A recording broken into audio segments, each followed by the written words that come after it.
What's up, Speedway fans? We are back once again with the third episode of the My First Speedway Bike series. Before we get into the video today, there was one tip that I missed off the list. When you do go and have a look at a bike, make sure that once you've seen it with the covers on, you get the seller to take the covers off. Once the covers are off, you can have a much more thorough investigation of what's going on underneath. Sometimes the covers of the bike can hide problems with the frame or the components underneath. I would have recorded something for this, but my bike doesn't actually have any covers yet. But they didn't until Eric brought some round. I know that people are also going to comment that we didn't do anything to do with the engine, but at this point in time, I'm only 14 days into owning my first Speedway bike. On Sunday the 31st of August, I'm going to be uploading a special video of us taking the engine out for the first time. Don't expect any Ashtec level information, big up Ashley Holloway by the way, but I should have picked enough people's brains by then to give you some really basic information. A special shout out to Team Cooper Russian for donating me a container full of methanol, and another thank you to Michael Gray of the Kent Eagles for sorting me out on my first dirt deflector. Anyway, enough of the waffling, let's get into it. My name's Carlito, and welcome to my YouTube channel.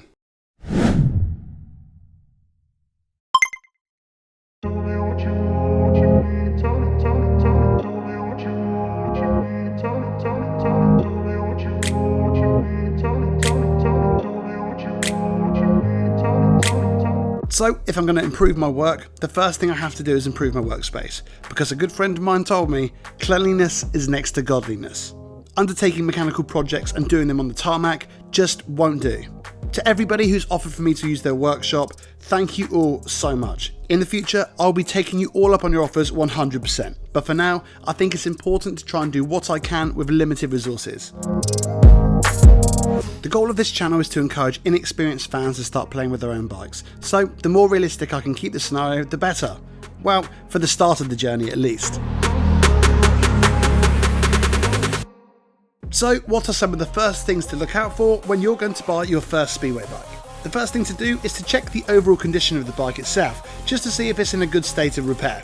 Any second-hand Speedway bike will have been crashed at some point, but you don't want something that's been crashed too badly. Certainly not to the point where the structural integrity of the bike has been compromised. The easiest thing to do from what I've learned in the past few weeks is to start at the front and work your way back, starting at the forks. To anybody who is just as new to this as me, the forks are the part of the bike which run down each side of the front wheel, attaching the wheel to the handlebars. There's a picture of the forks on their own on the screen now.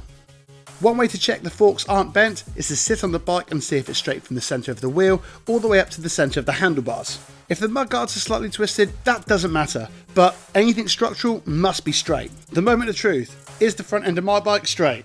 And the big question is it? It is. That's all right then. So, the forks are straight. That's the first potential red flag ticked off. The next thing to do is to check the wheels. So we lifted the front wheel off the ground, gave it a spin, and we're looking out for any sort of wobbling or oscillation. If you have somebody go to the front of the bike as the wheel's spinning, there should be a consistent gap between the rim and the forks. If the gap isn't getting bigger or smaller, the wheel should be pretty straight. Just bang on. Cool. I'm actually quite relieved. Then we put the wheel back on the ground and had a good feel around the spokes, just to check if any are loose. If there's a problem with one of the spokes, not only should you be able to feel it with your hand, but you should be able to hear a slightly different tone from it as you strum it with your fingers. Once the front wheel was checked, we went through the same process on the back wheel.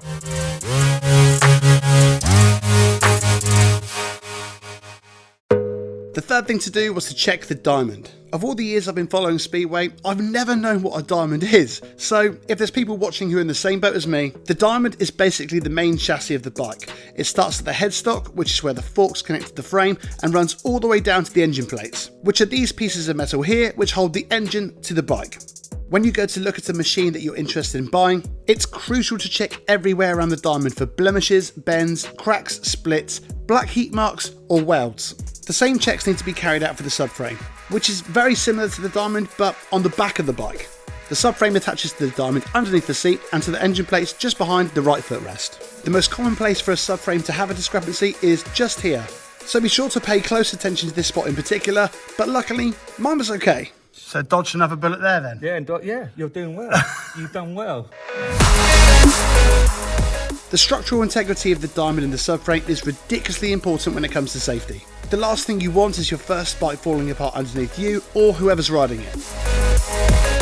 One common issue with the slightly older laydown models is that the engine can rub against the bottom of the diamond lugs, which mount to the front of the engine plates. It's not the end of the world, but an experienced rider would definitely feel the difference, as the vibrations through the bike would be a lot more prominent. You can see where the engine is just touching the diamond lugs here. From the comments on the previous two videos, it seems like everybody hates the air filter that came with the bike, and it's safe to say that my mate Eric shared the same hatred as everybody else. To everybody cracking their knuckles ready to say it in the comments section, don't worry, a new air filter has been ordered. But for now, I'm just using this knackered old thing to get the bike started and heat the oil up. But first, we better check if there's actually any oil inside the engine. Usually you would check the oil level on this tube here, but mine's a little bit cloudy. It's better to be safe than sorry, so we just let a little bit out just to check there was actually oil inside. Once we confirmed that there was oil in the engine, we tipped it back in so we could start the bike.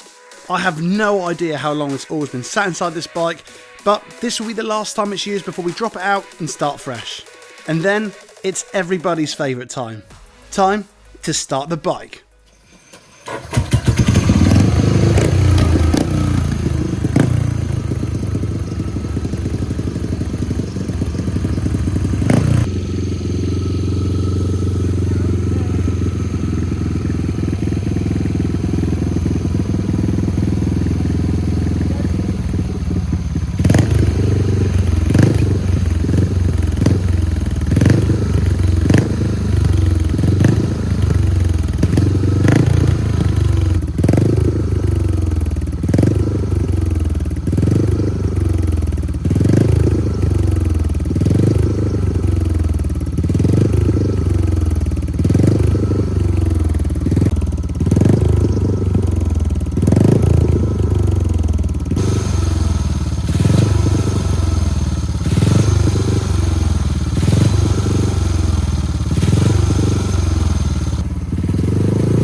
Safe. You're safe, mate.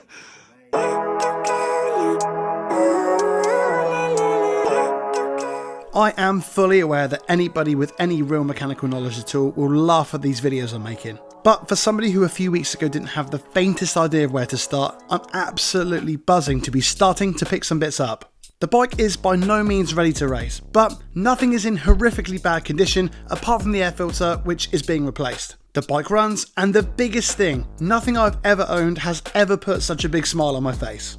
A huge thank you to my friend Eric for coming around and taking a closer look at the bike with me. The next couple of episodes are going to be great, so make sure you've subscribed. It's 100% free and means you won't miss a video. If you could click that thumbs up button as well, it would be amazing. Doing so enormously helps the growth of the channel. As the channel grows, the more time and resources I can spend learning and working on bikes. The goal is to learn everything there is to know, build up a tool collection, turn my garage from a storage container into a workshop, and hopefully one day help as many young people get onto one of these machines as I possibly can. My knowledge is poor, my experience is none, but there's nobody else in the country trying as hard as me to learn everything there is to know about a speedway bike. This journey, it's going to be great fun, and I cannot thank you all enough for your kind comments and your support. Next Sunday's video will be of Eric and I stripping the bike down, and the following Sunday is all about the engine. Yes, as I'm doing this voiceover just 14 days after picking the bike up, I have helped remove an engine. Thank you all so much for watching today, have an amazing week ahead, and I'll see you guys in the next one. What you want, living life, every day, late at night, not okay, all I want, and I pray, all I need are some better days, yeah, all I need are some better days. Cause all I want, and I pray, I believe in the better days. Living life, every day, late at night, not okay. All I want, and I pray, all I need are some better days. Yeah, all I need are some better days. Cause all I want, and I pray, I believe in the better days.